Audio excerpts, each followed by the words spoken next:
Praise the Lord. Praise the Lord. பாருங்க பதிலே பிலிப்பு நகரில் நடக்கிற சம்பவத்தை தான் நாங்கள் இன்றைக்கு தியானிச்சு கொண்டிருக்கிற மாதிரி தான் தொடங்குறோம். பவுலும் சீலாவும் பிலிப்பு நகருக்கு வர்றாங்க. பிலிப்பு நகர் அப்படின்றது ஐரோப்பாவினுடைய நுழைவாய். யூரோப் இன்றைக்கு எல்லாம் நாம கிறிஸ்டியன்ஸ் எல்லாரும் யூரோப்னு தானே சொல்றாங்க. நாங்கள் யூரோப்லேருந்து வந்தவங்க தானே சொல்றாங்க. அப்படி இல்லை, ஆசியால தான் நாம கிறிஸ்தவ மதம் பிறந்துச்சு. முதலாவதாக ஐரோப்பாவுக்குள்ள கிறிஸ்தவ மதம் போகுது. அது இந்த பிலிப்பு நகருக்குள்ள போகும்போதுதான் இந்த ஐரோப்பாவுக்குள்ள போகுது.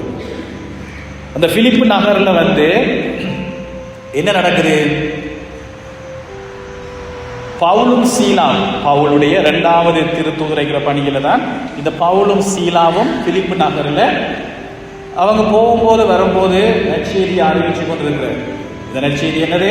இயேசுவை ஆண்டவர் என்று அவங்க சொல்லி அந்த இயேசு ஆண்டவர் இறந்து உயிர்த்து வாழுகிற கடவுளாக இருக்கிறார் என்று சொல்லி மனதார நம்புங்க, அதை வாயால் அறிக்கையிடுங்க என்று சொல்லும் பொழுது அற்புதங்களும் ஆசீர்வாதங்களும் நடக்குது. சூப்பர் நேச்சுரல் பவர் வருது, தூயாவியானவர் பொழியப்படுகிறார். இதுதான் நற்செய்தி. பல பல காரியங்கள் செய்ய வேண்டியது. அதான் நாங்கள் முதல்ல நான் சொல்லிட்டு அந்த நற்செய்தி என்ன அப்படின்னு அது விளங்காம நாங்கள் எதுவுமே செய்ய முடியாது. நற்செய்தி என்றது அவ்வளோ, அதான் நல்ல செய்தி, இலகுவான ஒரு செய்தி, குட் நியூஸ். கஷ்டப்பட்டு செய்ய வேண்டியது இல்லை. இயேசுவே ஆண்டவர்னு மனசார நம்பி அதை வாயால் நாங்கள் அறிக்கையிடும் பொழுது நாங்கள் சூப்பர் நேச்சுரல் ரல்முக்குள்ள போகிறோம். தூயாவியானவர் எங்களுக்கு பொழியப்படுகிறார். அற்புதங்களும் ஆசீர்வாதங்களும் குணமாக்கல்களும். தீயவனுக்கு அந்த இடத்துல இடம் இல்லை. இதுதான் திருத்தூதர்கள் இன்றைக்கு மட்டும் நடந்துட்டு இருக்கிற அற்புதங்கள், ஆற்றுகிற இடங்கள்ல நடக்கிற விஷயம்.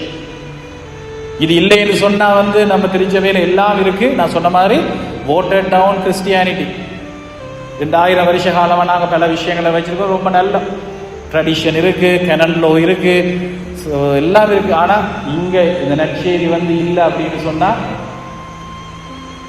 நற்செய்தி இல்லாம போகாது. அந்த நற்செய்தியை நாங்கள் இருக்கோமா பிடிச்சு கொண்டு பாருங்க, ஒரு வருஷத்துக்கு பிடிச்சு கொண்டு பாருங்க. அடுத்த தூயாவியான ஒரு பெருவிழாக வரும்போது இங்க வேற லெவல்ல இருக்கு. என்ன நற்செய்தி? திரும்ப கேட்கிறேன், என்னது நற்செய்தி? இத்தனை பேரும் விளங்கி இருக்குன்னு பார்ப்போம்.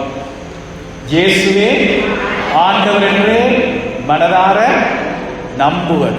பக்கத்தில் சொல்லுங்க, இயேசுவே ஆண்டவர் என்று மனதார நம்புவர். பக்கத்தில் தட்டி சொல்லுங்க, இயேசுவே ஆண்டவர் என்று மனதார நம்புவர்.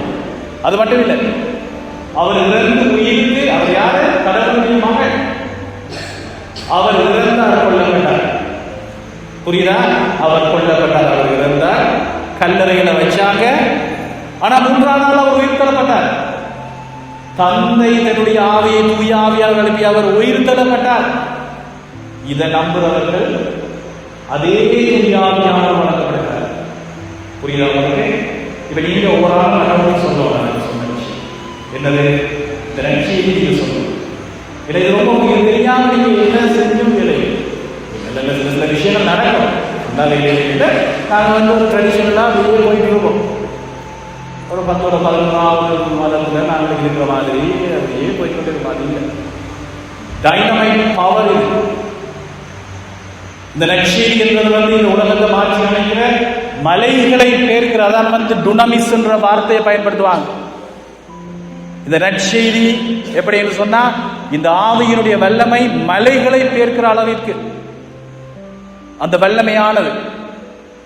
இந்த பக்கத்தில் இருக்க நீங்க சொல்லுங்க பாப்போம். 2 காரியம் நான் சொன்னேன். என்னது? இயேசுவே ஆண்டவர் என்று மனதார நம்புவது. 2வது விஷயம் என்னது? அந்த இயேசு ஆண்டவர் இறந்து உயிர்த்து இப்ப வாழுகிற கடவுளாக இருக்கிறார் என்று மனசுல வச்சு கொள்றது. அது உங்களுக்கு செய்யலுமா? செய்து பாருங்க. இன்றைக்கு அற்புதங்களும் ஆசீர்வாதம் நீங்க பெறுறதுக்கு இதை நீங்க மனதார நம்பி அதை நீங்க வாயால் நீங்கள் அறிக்கையிடும் பொழுது அதே தூயாவியானவர் உங்களுக்கு பொழியப்படுவார். இந்த இரவு, இந்த வேளையில் அவர் பொழியப்படுவார். செய்து பார்ப்போமா? என்ன அம்மாண்டு கூட சொல்றீங்க இல்லையா, ஃபாதர் எப்படியாவது முடிச்சு 12 மணிக்கு பூசையை வச்சு முடியுங்க, சாப்பிட்டு வீட்டுக்கு போய் தூங்குவோம்ன்ற மாதிரிலாம் இருக்கிறீங்க. Praise the lord, praise the lord, praise the lord. என்பார்ந்தவர்களே, இந்த நற்செய்தியினுடைய வல்லமையாது உங்க வாழ்க்கையில நீங்கள் தடுமாறுகிற போராடுகிற எல்லா பிரச்சனைக்கான தீர்வும் உங்களுக்கு கிடைக்கும். நீங்க நினைக்க வேண்டியது மட்டும்தான் உங்களுக்கு அற்புதங்களும் ஆசீர்வாதம் உங்களை தேடி வந்து கொண்டிருக்கும். தூய ஆவியில நீங்கள் வாழ தொடங்கி வேற ஒரு லெவல்ல உங்க லைஃப் நீங்க வாழ தொடங்குவீங்க. என்ன செய்யணும்? அதுக்கு நற்செய்தியை உங்களுடைய இதயத்துல வச்சு கொள்றது. கண்ணை மூடுங்க, எல்லாரும் இருக்கா கண்ணை மூடி தூங்கினாம நான் சொல்ற இந்த விஷயத்தை செய்யுங்க. இயேசுவே ஆண்டவர் என்று மனதார நீங்க ஏற்றுக்கொள்ளுங்க. இயேசுவே ஆண்டவர் என்று மனதார ஏற்றுக்கொள்ளுங்க. ஆண்டவருடைய நற்செய்தியின்படி இந்த விசுவாச அறிக்கையை செய்கிற இந்த வேளையில் அந்த இயேசு ஆண்டவர் இறந்து உயிர்ந்து வாழுகிற கடவுளாக இருக்கிறார். இறந்தார், அவர் கொல்லப்பட்டார், டெட்டஸ்டாய் என்று சொல்லி அவர் ரத்தம் சிந்தினார், எல்லாம் முடிந்தது நிறைவேறியது என்று சொன்னார், அவர் கண்டறையில் வைக்கப்பட்டார், எல்லாம் முடிஞ்சு நினைச்சாங்க. ஆனால் 3ஆம் நாள் தூயாவியானவர் அவரை மறுபடியும் வாழ்வு வருகிறார். இதை நீங்கள் மனதார நம்புங்க. இயேசுவை ஆண்டவர் என்று மனதார நம்புங்க. அவர் இறந்து உயிர்ந்து வாழுகிற கடவுளாக இருக்கிறார் என்று மனதார நம்புங்க. வாயால் நீங்கள் அறிக்கையிடுங்கள். இயேசுவே ஆண்டவர் என்று மனதார சொல்ல தொடங்குங்க. இயேசுவே ஆண்டவர், இயேசுவே ஆண்டவர், இயேசுவே ஆண்டவர், இயேசுவே ஆண்டவர், இயேசுவே ஆண்டவர், இயேசுவே ஆண்டவர், இயேசுவே ஆண்டவர், இயேசுவே ஆண்டவர், இயேசுவே ஆண்டவர், இயேசுவே ஆண்டவர், இயேசுவே ஆண்டவர், இயேசுவே ஆண்டவர். கைகளை நெஞ்சில வைத்து இதயத்தின் கிட்ட வச்சு இந்த விசுவாச அறிக்கையை செய்து பாருங்க. ஒரு பலத்த மாற்றத்தை நீங்கள் உணர தொடங்குவீங்க. நோய்கள் மறைய தொடங்கும். இயேசுவே ஆண்டவர், இயேசுவே ஆண்டவர், இயேசுவே ஆண்டவர். அது இயேசு ஆண்டவர் இறந்து உயிர்ந்து வாழுகிற கடவுளாக இருக்கிறார் என்ற மனதார நம்பி நோயால் அறிவிக்கும் பொழுது புது வாழ்வு பெறுவீர்கள், மேற்படைவீர்கள் என்று சொன்ன வார்த்தை இறுக்கமாக பிடிச்சு இயேசுவே ஆண்டவர், இயேசுவே ஆண்டவர், இயேசுவே ஆண்டவர். நன்றி ஆண்டவரே, நன்றி ஆண்டவரே, நன்றி ஆண்டவரே, நன்றி ஆண்டவரே. பாந்தவர்களே, ஆண்டவர் இந்த வேலையில் உங்களை ஒவ்வொருவரையும் தொட்டு நிரப்புகிறார். தூயாவியை உங்களை ஒவ்வொருவருக்கும் வழங்கி கொண்டிருக்கிறார். நன்றி ஆண்டவர், நன்றி ஆண்டவர். அப்ப இந்த பிலிப்பு நகரில் நாங்க பார்க்கிறோம் என்ன நடக்குது என்று சொன்னா, பவுலும் சீலாவும் வந்து இந்த நற்செய்தியை அவங்க அறிவிக்கிறாங்க. அங்கு பார்த்தா குறி சொல்லுகிற ஒரு பெண் இருக்கிறாங்க. குறி சொல்ற தூயாவியாலே இல்ல தீயாவியாலே குறி சொல்லுகிற ஒரு பெண் இருக்கிறாங்க. இந்த பெண் என்ன செய்யறாங்கன்னு சொன்னா, அந்த பெண்ணை வச்சு ஒரு சில முதலாளிமார் பணம் சம்பாதிக்கிறாங்க. அவங்கள்ட்ட போனா அவங்க சொல்லுவாங்க, ஒரு சில குறிகளை சொல்லி நடக்கிற விஷயங்களை சொல்லி அப்படி சக்தியில் ஒரு சில இருக்கு, சக்தி உடையமா இருக்கிறாங்க. அவங்க இந்த பெண் என்ன செய்யறாங்க, பவுலும் சீலாவும் வரும்போது அவங்க போற வழியில போகும்போது பின்னாலே சொல்லி வர்றாங்க. என்ன சொல்லிட்டு வர்றாங்கன்னு சொல்லி பாருங்க. நற்செய்தி இந்த வசனத்திற்கு வந்து திருத்தூதர் பணி 16வது அதிகாரத்தை வந்து பாத்தீங்கன்னு சொன்னா 16வது என்று பாருங்க. இறை வேண்டுதல் செய்யும் இடத்திற்கு சென்று கொண்டிருந்த பொழுது குறி சொல்லும் ஆவியை தம்முள் கொண்டிருந்த அடிமை பெண். ஓகே, அந்த பெண் வந்து அடிமை பெண். எங்களுக்கு எதிரே வந்தால் அவர் குறி சொல்லி அதனால் தம்மை அடிமையாக வைத்திருப்பவர்களுக்கு மிகுதியாய் வருமானம் கிடைக்க செய்தார். இவங்களுக்கு நிறைய பணம் சம்பாதிக்கிறாங்க. அந்த பெண்ணை வந்து அடிமையா வச்சிருக்கிறோம். யாராவது வந்து ஆட்டக்கானையில மாட்டக்கானையில இவங்க குறி சொல்லி அந்த போங்க 10வது நம்பர் வீட்டில் உங்க ஆடி இருக்கு, ரைட், 2000 ரூபாய் வைக்கணும். அந்த அடிமை பெண்ணை கிடைக்காது, அந்த முதலாளி இப்படியாக பணம் சம்பாதிச்சுட்டு இருக்காங்க. இப்ப பவுலையும் சீலாவையும் கண்டு இவங்க என்ன செய்யறாங்கன்னு சொன்னா, இந்த குறி சொல்லுகிற இந்த ஆவியை கொண்ட இந்த பெண் அவர் பின்தொடர்ந்து வந்து இவர்கள் உன்னத கடவுளின் பணியாளர்கள். யார் சொல்றாங்க? யார் சொல்றாங்க? அந்த குறி சொல்லுகிற அந்த ஆவியை கொண்ட அந்த அடிமை பெண். புரியுதான் நான் பேசுறேன்? ஓகே. அப்ப அந்த பெண் சொல்றாங்க, இவர்கள் யார்? இவர்கள் பவுலும் சீலாவும் கடவுளுடைய உன்னத பணியாளர்கள், மீட்பின் வழியை உங்களுக்கு அறிவிக்கின்றவர்கள் என்று உரக்க கூறினார். இது உரக்கா சொல்லிட்டு விட்டுருக்கலாம். இது என்ன நடக்குதுன்னு சொன்னா, பல நாட்களாக அவர் அதை தொடர்ந்து செய்து வர்றாரு. பவுலும் சீலாவும் அந்த ஊர்ல தங்கி இருக்கிறாங்க. ரோட்ல காண்ற நேரம் எல்லாம் இந்த பெண் பின்னாடி வந்து இதோ இவர் வந்து இவர்கள் மீட்பின் வழியை பெற்று தர்றாங்க, கடவுளுடைய உன்னத பணியாளர்கள் அப்படின்னு சொல்லிக்கிட்டே நல்ல விஷயம் தான் அவங்க செய்யறாங்க. ஏன்னா அவங்களுக்கு தெரியுது, அந்த குறி சொல்லுகிற ஆவிக்கு தெரியுது, சாத்தானுக்கும் தெரியும், தூயாவிக்கும் தெரியும் வந்து இது நல்லதா கெட்டதா. அந்த பெண்ணுக்கு இருந்த அந்த ஆவி சொல்லுது, ஓகே இவங்க வந்து கடவுளுடைய உன்னத பணியாளர்கள், மீட்பின் பணியை உங்களுக்கு கற்றுத்தருகிறார்கள் திரும்ப திரும்ப சொல்ல, பவுல் சினம் கொள்றாரு, எரிச்சல் அடைந்து பவுல் என்ன செய்யறாரு, ஒரு நாள் பார்த்து இப்படி சொல்லிட்டு வரும்போது ஏற்கனவே டயர்டா இருந்திருப்பாராக்கும், திரும்பி பார்த்து அந்த குறி சொல்ற பெண்ணை பார்த்து ஒன்று சொல்றாரு பாருங்க. பைபிள் வச்சிருக்கிறவங்க பாருங்க, ஒருக்கா 18வது வசனத்துல அவர் எரிச்ச கொண்டு அவர் பக்கம் திரும்பி அந்த தீய ஆவிக்கு அவர் கட்டளை விடுகிறார். அந்த ஆவியை கட்டளை, நீ இவரை விட்டு போகுமாறு இயேசு கிறிஸ்துவின் பெயரால் உனக்கு கட்டளை விடுகிறேன் என்று அந்த ஆவியிடம் சொல்றாரு. Praise the Lord, praise the Lord, praise the Lord. இப்ப பவுல் சொல்றாரு அந்த அடிமை பெண்ணுக்குள்ள இருக்கிற அந்த ஆவிக்கு, இயேசு கிறிஸ்துவின் பெயரால் நான் கட்டளை இடுகிறேன், இந்த பெண்ணை விட்டு நீ போயிடு அப்படின்னு சொல்லி கட்டளையிட என்ன நடக்குது, அந்த நேரமே அது அவரை விட்டு சென்று விட்டது. பாதவர்களே, இயேசு கிறிஸ்து என்ற அந்த பெயரில் இருக்கிற வல்லமை இந்த உலகத்தில் எந்த பெயரும் இல்லாத வல்லமை. கடவுளுடைய மகன் இந்த உலகத்துக்கு வரும்போது எத்தனையோ பேர் இருக்கு, ஜோசப் இருக்கு, இவ்வளவு பேர்கள் இருக்கு. இப்ப கடவுளுடைய மகனுக்கு கொடுக்கப்பட்ட பெயர் என்னது? ஜேசு. ஜேசு என்ற பெயரில் அர்த்தம் என்னது யாருக்கு தெரியும்? யெகோஷுவா அப்படின்னு சொன்னா அந்த பேருடைய அர்த்தம் ஜே அப்படின்னு சொன்னா யாவே, ஷுவா அப்படின்னு சொன்னால் கடவுள் எங்களை கட்டி எழுப்புகின்றவர், கட்டி மீட்கின்றவர். இது எப்படின்னு சொன்னா பாருங்க, இது ஒரு ரெனோவேஷன் செய்கிற கதை, ரெஸ்டோரேஷன். கேளுங்க எப்படி ரெஸ்டோரேஷன் அப்படின்னு சொன்னா சகோதர சகோதரிகளே, ஒரு கடை அல்லது ஒரு வீடை யோசிப்பாரு, அது இடிஞ்சு அப்படியே கொலாப்ஸா போயிடும், இடிஞ்சு அப்படியே என்ன கட்டணம் பண்ணிப்பாரு, ஒரு வீடு இருக்கு அது அப்படியே இடிஞ்சு போய் அப்படியே மண்ணோட அப்படியே இடிஞ்சு போய். ரெனோவேஷன் பண்றது, ரெனோவேட் பண்றதா பெயிண்ட் பண்ணி அது ஒரு ரெஸ்டோரேஷன் கூட அதை விட மோசமா போன ஒரு விஷயத்தை மறுபடியும் கட்டி எழுது. ஜேசு ஆண்டவர் வழங்கப்பட்ட பெயர் கடவுள் மறுபடியும் கட்டி எழுப்புகின்றார். God restores. இப்ப இந்த இடிச்சு போன அந்த வீட்டை ரெஸ்டோர் பண்றதுக்கு ஒரு டீம் என்ன செய்யறாங்க, மறுபடியும் அந்த வீட்டை அத்திவாரத்திலிருந்து கட்ட தொடங்குறாங்க. உடைஞ்சு போய் அப்படியே சிதைஞ்சு போயிருக்கிற அந்த வீட்டை மறுபடியும் கட்டி கட்டி எழுப்பி அழகாக கட்டுகிற அந்த பெயர் யாருக்கு வழங்கப்பட்டது? கடவுளுடைய மகன் நம்ம ஆண்டவர் இயேசுவினுடைய பெயர். Praise the Lord, praise the Lord, praise the Lord. இந்த பெயரில் இருக்கிற வல்லமை பாதவர்களே திருத்தூதர் பணிகள்ல நாங்கள் பார்க்கிறோம், பிலிப்பியர்களை திருமுகத்தில் பார்க்கிறோம், எபேசியர்களை திருமுகத்தில் பார்க்கிறோம். இந்த பெயரில் இருக்கிற வல்லமை இது சாதாரண பெயர் கிடையாது. இந்த பெயர் விண்ணவர், மன்னவர், பாதாள உலகம் இருக்கக்கூடிய எல்லா சக்திகளும் அடிபணிகின்றன. எந்த பெயருக்கு? ஜேசு என்ற அந்த பெயருக்கு. ஜேசு என்ற அந்த பெயரை சொல்லி நீங்கள் மன்றாடும் பொழுது அந்த இடத்துல அற்புதங்கள், ஆசீர்வாதங்கள் நடக்கிறது. ஜேசுவே என்று சொல்லும்போது நீங்க ஜேசுவே என்று சொல்லி மூச்சு காற்று உள்ளெடுத்து மூச்சு காற்றை வெளிவிடும் பொழுது நீங்கள் தூயாவியால் நிரப்பப்படுகிறீங்க. விண்ணவர், மன்னவர், பாதாளம் இது எல்லாவற்றையும் ஆளுகின்ற அந்த பெயர்.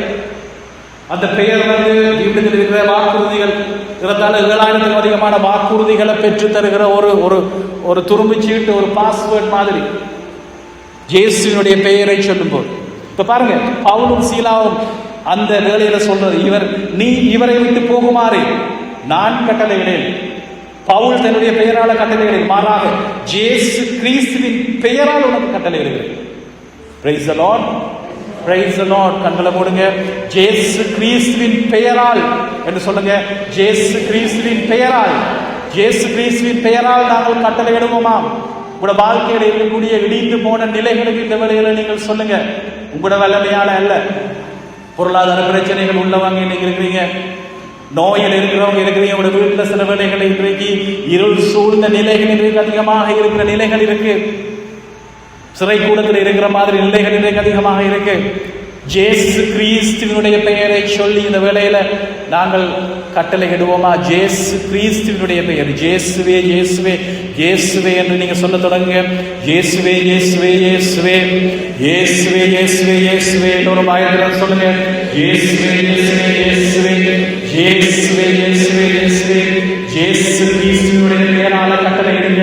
உங்களோட வாழ்க்கையில் பிரச்சனை கட்டளை இடுங்க. ஜேசு கிறிஸ்துவினுடைய பெயரால இந்த கடன் தொல்லைகள் எல்லாமே இல்லாமல் போகட்டும். ஜேசு கிறிஸ்துவினுடைய பெயரால நோய்கள் அனைத்து போகட்டும். ஜேசு கிறிஸ்துவினுடைய பெயரால திருமண தடைகள் இல்லாமல் போகட்டும். ஜேசு கிறிஸ்துவினுடைய பெயரால குடும்பங்கள்ல அமைதி வரட்டும். ஜேசு கிறிஸ்துவினுடைய பெயரால தீய ஆவியை கட்டளையிடுங்கள். ஜேசு கிறிஸ்துவினுடைய பெயரை சொல்லி, அந்த வல்லமையான பெயரை சொல்லி, நன்றி ஆண்டவரே, நன்றி ஆண்டவரே, ஆராதனை ஆண்டவரே, நன்றி ஆண்டவரே, நன்றி ஆண்டவரே. என்பவர்களே, ஜேசு கிறிஸ்துவினுடைய பெயரை சொல்லி அப்படி சொல்லும் போது அந்த தீய ஆவி வந்து அவரை விட்டு போயிடுது. இப்ப அவரை அடிமையா வைத்திருந்தவர்கள் இப்ப என்னன்னு சொன்னா, இப்ப இவங்களுக்கு அந்த பவர் இல்லை. யாருக்கும் அவர் இல்லை. சொல்ல கலத்தை சொல்லிக்கிட்டே இருக்கிறாரு. சரியா மொழியை பாருங்க. யாருக்கும் பவர் இல்லாம போயிடுச்சு. அந்த குறி சொல்லுகிற அந்த அடிமை பெண்ணுக்கு இப்ப பவர் இல்லை. பவர் அப்ப இப்ப என்ன செய்யறாங்க? இப்ப மறுபடியும் வந்து ஐயா மாட்டாங்க, யாரோ பண்ணுறாங்க, குறி சொல்றாங்க, ஒன்றும் சரியில்லை. இப்ப வருவாய் இல்லாமல் போகுது. பெரும் பணம் சம்பாதிச்சிருந்தவங்களுக்கு இப்ப வருமானம் இல்லாமல் போகுது. 19வது வசனத்துல அவரை அடிமையாக வைத்திருந்தவர்கள் இதை கண்டு தங்களுடைய வருவாய் எல்லாம் வாய்ப்பெல்லாம் இல்லாமல் போய்விட்டதை கண்டு பவுலையும் சீலாவை பிடித்து என்ன செய்யறாங்க? பவுலும் சீலாவும் தான் காரணம் என்று சொல்லி அவங்க 2 பேரையும் பிடிச்சு தலைமை நடுவர்களுக்கு முன்னாடி நிறுத்தி, இவர்கள் யூதர்கள், நம்முடைய நகரில் வந்து இவர்கள் கலகம் செய்கிறாங்க என்ற ஒரு குற்றச்சாட்டை சுமத்தி, ஆகவே நாங்கள் ரோமியராகிய நாங்கள் ஐரோப்பாவில் இருக்கிற நாங்கள் வந்து சிவிலைஸ்ட் ஆனவங்க, இவங்க யூதர்கள், இவங்க இங்கிருந்து வந்து இந்த மாதிரியாக நம்முடைய இந்த மாதிரி கலகம் விளைவிக்கிறாங்க, இவங்க அறிவிக்கிற இந்த விஷயம் வந்து ஒரு தகாத முறை இதெல்லாம் சொல்றாங்க என்று சொல்லி பொய்யான குற்றச்சாட்டுகளை சுமத்தி இப்ப என்ன நடக்குது பாருங்க. மக்களை தூண்டிவிட்டு மக்கள் எல்லாம் கோபம் கொண்டு அவர்களை தாக்குறாங்க. யாரை தாக்குறாங்க? பவுலையும் சீலாவையும் அடிக்கிறாங்க. Praise the Lord. Praise the Lord. அது மட்டும் இல்ல, நடுவர்கள் என்ன செய்யறாங்கன்னு பாத்தீங்கன்னு சொன்னா, நடுவர்கள் தங்களுடைய மேலுடைய கிழித்து அப்படின்னு சொன்னா அது பயங்கர கோபம் உச்ச கட்டத்துல இருக்குது. உச்ச கட்டமான குழப்பத்துல வந்து இதுக்கு அடிப்படை காரணம் வந்து இவங்கட வருமானம் இல்லாமல் போனதுதான். ஆனா பவுலையும் சீலாவையும் வந்து அந்த மாதிரியாக அடித்து நடுவர்கள் என்ன செய்யறாங்க? தங்களுடைய இந்த மேலுடைய கிழிக்கிறது அப்படின்னு சொல்றது வந்து எக்ஸ்ட்ரீமான கோபத்துல கவலையில செய்யற ஒரு விஷயம். இது கவலையில கோபத்துல அவங்க ஆணையிடுகிறார்கள். என்ன செய்யறாங்க? பவுலை சீலாவையும் தடிகளால அடிக்கிறது போட்டு வாங்கிட்டு தடிகளால அடிக்கிறாங்க. அடிக்கிறது கட்டளையிடுறாங்க. அது மட்டும் இல்லை, அவர்களை கருத்தாய் காவல் செய்யுமாறு சிறை காவலர்களுக்கு கையளிக்கிறாங்க. Praise the Lord. Praise the Lord. முடிஞ்சோன்னா நாங்க இப்ப அடுத்த இதுக்குள்ள நாங்கள் போயிருக்கிறோம் பாருங்க. இப்ப சிறை காவலர் என்ன செய்யறாரு சொன்னா 24வது வசனத்துல, கட்டளை பெற்ற காவலர் அவரை வந்து ஹை செக்யூரிட்டியில காவல் வைக்கிறாங்க. பாத்தீங்கன்னு சொன்னா உட்சிறையில தள்ளி, வெளிச்சிறையில இல்லை, சிறைகளுக்குள்ள இருக்கக்கூடிய உட்சிறையில ஹைலி டேஞ்சரஸா இருக்கிறவங்க தான் அப்படி தள்ளுவாங்க. உட்சிறையில் அவங்களை தள்ளி, அது மட்டும் இல்லை, இன்னொரு விஷயம் செய்யறாங்க. அவர்களுடைய கால்களை வந்து தொழு மரத்துல உறுதியாக மாட்டி வைக்கிறாங்க. இதெல்லாம் தொழு மரம் அப்படின்னு சொன்னா ஒரு பெரிய மரக்கட்டையில வந்து இந்த காலை தூக்கி அந்த காலை வந்து வச்சுட்டு லொக் பண்ணி, இந்த கால் பெரிய மரத்துக்குள்ள காலை வச்சு லொக் பண்ணி, இது ஒரு தண்டனை கருவி தான். இந்த கால் அப்படியே அசைக்காம அப்படியே இருக்க முடியாது. அந்த காலெல்லாம் உழைச்சிருக்கு, பயங்கர வலி உண்டாகும். இந்த மாதிரியான கைதிகளை வந்து 4 கணக்கில் அப்படியே போட்டு வச்சிருவாங்க. தப்பி ஓட முடியாதது ஒன்று, அடுத்தது வந்து உட்காந்து கால் விரைச்சு சில பேருக்கு அந்த மாதிரி நீர்க்கிளி போட்டு காலை லொக் பண்ணி தொழு மரத்தில் அப்படியே கட்டி விடுவாங்க. அதே மாதிரி அப்படி இருக்க ஒரு மணி நேரம் 2 மணி நேரத்துக்கு காலை அசைக்க முடியாது, கால் விரைச்சு பயங்கரமான வேலை ஏற்படும். இந்த மாதிரியான ஒரு தொழு மரத்தில் பவுலை சிலாவை கட்டி உச்சிறையில அடைச்சு வச்சுக்கிறாங்க.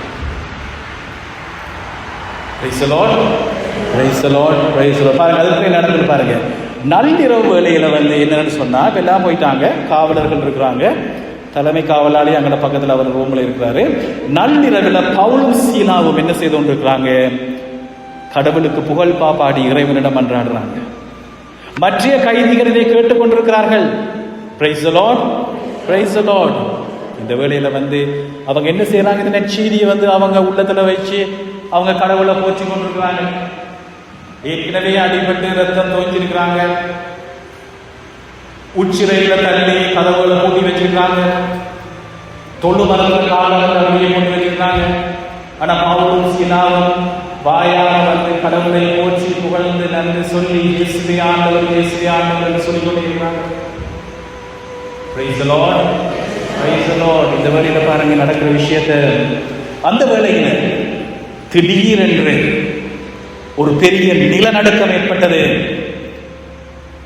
அதனால் சிறை கூடத்தின் அடித்தளமே அதிர்ந்தது.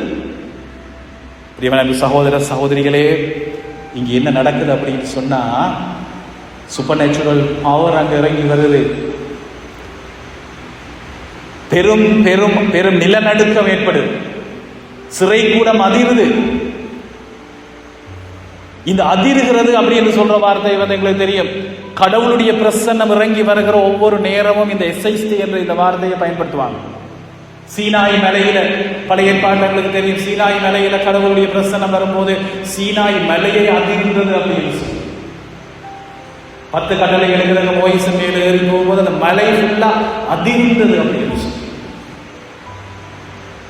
ஆண்டவர் இயேசு இறக்கிற தருணத்தில் எங்களுக்கு தெரியும். அந்த வேளையில் அந்த 3 மணிக்கு அந்த கல்வாரி மலை அப்படியே அதிர்ந்தது. மீட்பினுடைய அந்த அந்த செயல் நடக்கிற அந்த தருணம், அவர் உயிர்த்த பொழுது அந்த கல்லறை வந்து அந்த மாதிரியாக அதிர்ந்தது. பழைய ஏற்பாடுகளை பார்க்கணும்னு சொன்னா காவிரி அரசன் வந்து இந்த கடவுளுடைய அந்த பிரசன்னத்தை ஷிக்கைனான்னு சொல்லுவாங்க. என்னன்னு சொல்லுவாங்க? ஷிக்கைனான்னு சொல்லுவாங்க. பொம்பளை பிள்ளைகளுக்கு பேர் வைக்கும் போது அந்த இந்த பேரை வைக்காம இந்த மாதிரி பேர் வைங்க.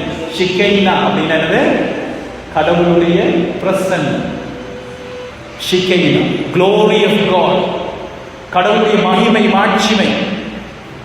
ஷிக்கைனா, ஷிக்கைனா என்ன சொல்லுங்க? ஷிக்கைனா கடவுளுடைய மகிமை மாட்சிமை. இந்த கடவுளுடைய மகிமை மாட்சிமை தொலைவில் இருந்துச்சு. அதனுடைய ஒரு பெரிய ஒரு விஷயம். கடவுளுடைய மகிமை மாட்சிமை வந்து சீனாய் மலையில இருந்தது, 10 கட்டளையாக இறங்கி வருது.